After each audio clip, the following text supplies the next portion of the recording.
Hi friends, welcome to my documentary. How to solve this?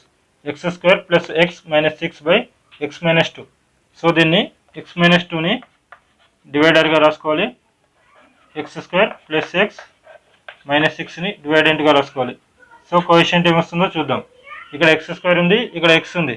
మనకు x square కావాలి కాబట్టి x తోని multiply చేయాలి. x తో మల్టిప్లై చేస్తే x into x square minus 2 into x minus 2x.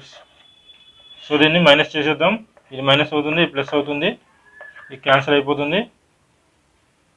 So x plus 2x 3x minus 6. So ఇక్కడ 3x రావాలంటే మనము దీన్ని 3తో మల్టిప్లై చేయాలి.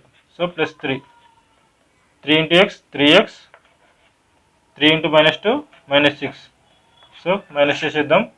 3x 6 క్యాన్సిల్ అయిపోతుంది, 0 రిమైండర్.